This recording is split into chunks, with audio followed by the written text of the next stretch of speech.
சீரியல்களின் full எபிசோடுகளை Sun டிவியில் ஒளிபரப்பான உடனே எக்ஸ்க்ளூசிவாக சன் நெக்ஸ்டில் மட்டும் ஃப்ரீயா பாருங்கள்.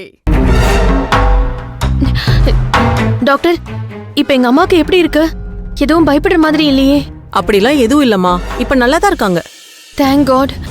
நீங்க இப்படி சொன்னதும் தான் டாக்டர் எனக்கு நிம்மதியாவே இருக்கு. ஆனா பேஷண்ட்டுக்கு முகத்துல கையில நிறைய இடத்துல அடிபட்டு காயமா இருக்கே, எதனாலமா அப்படியாச்சு? நாம தான் கட்டையால அடிச்சோன்னு டாக்டர் கிட்ட உண்மையவா சொல்ல முடியும்?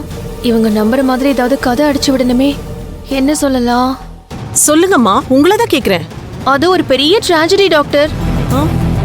அம்மா மார்க்கெட்டுக்கு போய் காய்கறி வாங்குறதுக்கு ரோட்ல நடந்து வந்துகிட்டு இருந்தாங்க. அப்ப திடீர்னு 4 திருட்டு பசங்க அவங்கள வழி மறிச்சு அவங்க போட்டிருந்த நகைய கழட்டி கொடுக்க சொல்லி கேட்டிருக்கானுங்க. அம்மா முடியாதுன்னு சொன்னதும் அவனுங்க வலுக்கட்டாயமா நகைங்களெல்லாம் பறிக்க பாத்திருக்கானுங்க. அம்மாக்கு தங்க நகைனா கொஞ்சம் உயிர் டாக்டர். அதனால அவங்க உயிரை பத்தி கவலைப்படாம அந்த நகைங்களை காப்பாத்துறதுக்காக அம்மா அப்படியே போராடி இருக்காங்க. ஒரு பாயிண்ட்ல அம்மா கிட்ட இருந்து நகைங்களை பறிக்க முடியலன்னதும் அப்படியே கட்டைங்களை எடுத்து அம்மாவை அடிச்சு தாக்க ஆரம்பிச்சுட்டாங்க. ஆமா டாக்டர், நான் இப்ப ஒரு முக்கியமான பிசினஸ் மீட்டிங் முடிச்சுட்டு அந்த வழியா கார்ல வர்றப்ப பார்த்தா அந்த பாவிங்க என் அம்மாவை அடி அடின்னு அடிச்சுக்கிட்டு இருந்தாங்க. அந்த கொடூரத்தை என் கண்ணு முன்னால பாக்கும்போது எனக்கு எப்படி இருந்திருக்கும் கொஞ்சம் யோசனை பண்ணி பாருங்க டாக்டர். என்னால கற்பனை கூட பண்ணி பார்க்க முடியலமா. சரி, 4 திருட்டு பசங்க அவங்கள அடிச்சதா சொன்னீங்களே, அப்புறம் எப்படி உங்க அம்மாவை அவங்க கிட்ட இருந்து சேவ் பண்ணீங்க? நான் கராத்தேல பிளாக் பெல்ட் டாக்டர். நான் ரெகுலரா 1 hour பிராக்டிஸ் பண்ணிக்கிட்டு இருக்கேன். என்கிட்ட இருந்த அந்த கராத்தே வித்ததான் என் அம்மாவை இன்னைக்கு காப்பாத்துறதுக்கு பயன்பட்டுச்சு. அந்த 4 பேரும் நான் கொடுத்த 4 கிக்ல அப்படியே தெரிச்சு ஓடிட்டானுங்க. Good job. உங்கள மாதிரியே ஒவ்வொரு பொண்ணும் கண்டிப்பா இப்படி ஒரு தற்காப்பு கலையை கத்துக்கணும். அப்பதான் அவங்களே காப்பாத்திக்க முடியும். உங்க அம்மா மாதிரி ஒருத்தவங்க பாதிக்கப்படுறப்ப அவங்களையும் காப்பாத்த முடியும். God grace. அந்த நேரத்துல கடவுள் தான் உங்களை அந்த வழியா வர வச்சு உங்க அம்மாவை காப்பாத்த வச்சிருக்காரு. நிச்சயமா டாக்டர். நான் போய் அம்மாவை பார்க்கலாமா? தாராளமா போய் பாருங்க, அவங்களுக்கு எந்த பிரச்சனையும் இல்ல. இன்னைக்கு ஈவினிங்கே அவங்கள டிஸ்சார்ஜ் பண்ணி நீங்க வீட்டுக்கு கூட்டிட்டு போலாம். சரிங்க doctor, thank you so much. It's okay.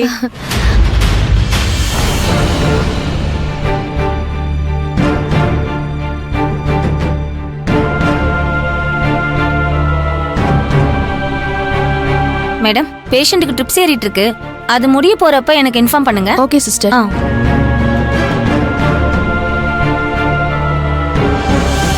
அம்மா,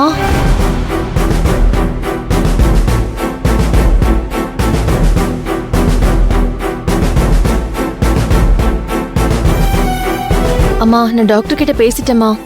உங்களுக்கு ஒன்றும் பிரச்சனை இல்லைன்னு சொல்லிட்டாங்க. ஏண்டி, ஐயோ,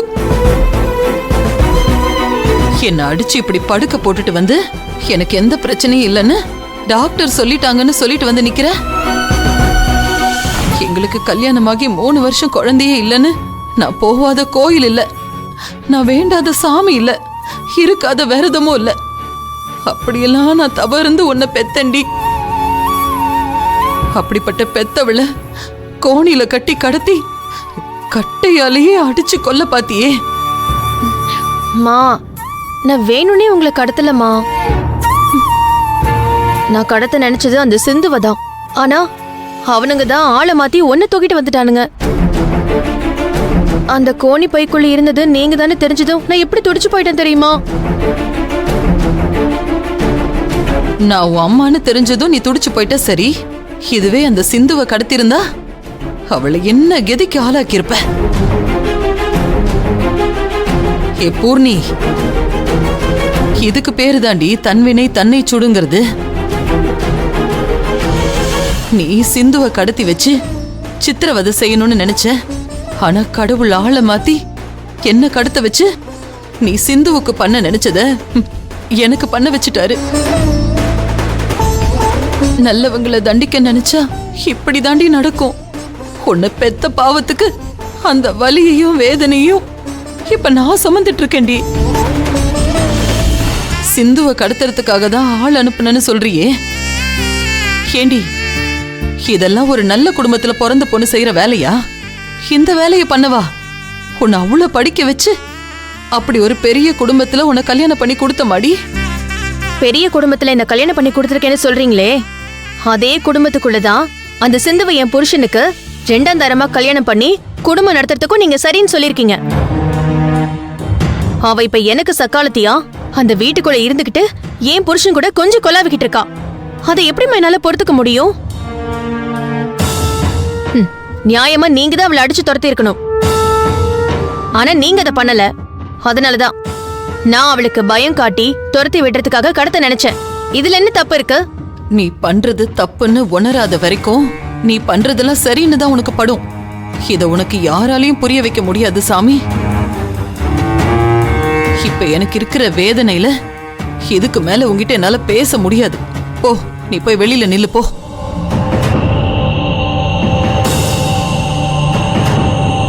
உங்களுக்கு சாப்பிட ஏதாவது வாங்கிட்டு வரட்டுமா? வேணாம் தாயே, ஒன்னும் தேவையில்ல, நீ போ. ம்.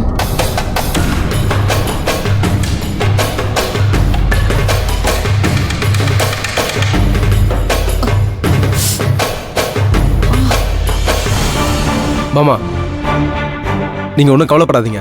கோயில்லேருந்து பத்திர ஆஃபீஸ்க்கு மெயின் ரோடு வழியாக தான் வர முடியும். வேற ஷார்ட் ரூட் எதுவுமே கிடையாது. ஆட்டோவில் அந்த வழியாக தான் அவங்க போயிருக்கணும். நாமளும் அந்த ரூட் வழியாக போய் விசாரிச்சோம்னா ஏதாவது தகவல் கிடைக்கும். ரகு சொல்றதும் சரிதான் சம்பந்தி. நீங்க அந்த பக்கம் போய் விசாரிச்சா என்ன ஏதுன்னு தெரிஞ்சிரும். சரிங்க மாப்ள, வாங்க போலாம். சரி மாமா. அப்பா, ஒரு நிமிஷம் இருங்க. என்னம்மா? வெளிய போய் தேடுறதுக்கு முன்னாடி இன்னொரு தடவை அம்மாக்கு ஃபோன் பண்ணி பாருங்க. சரிம்மா.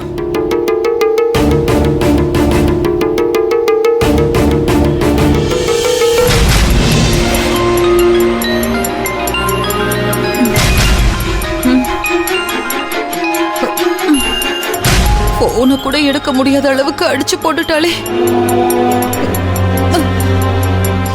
போன கூட எடுக்க முடியலையே.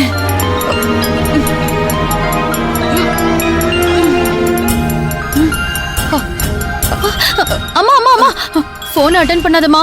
அப்பதானே பண்றாரு. ஆமாண்டி. அப்பா கிட்ட என்னம்மா சொல்லுவீங்க? நான் அவர்கிட்ட என்ன சொல்லுவேன்னு உனக்கு தெரியாதா?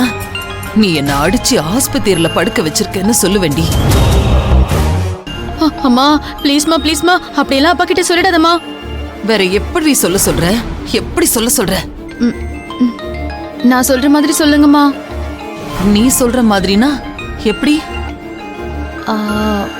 நான் டாக்டர் கிட்ட சொன்னலம்மா, அப்படிதான்.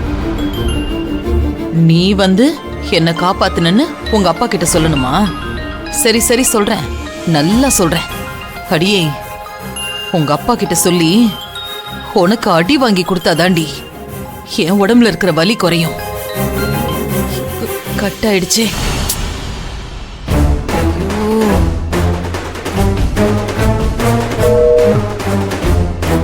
போனை எடுக்கல மாப்ள. உங்க அத்தைக்கு ஏதோ நடந்திருக்கு.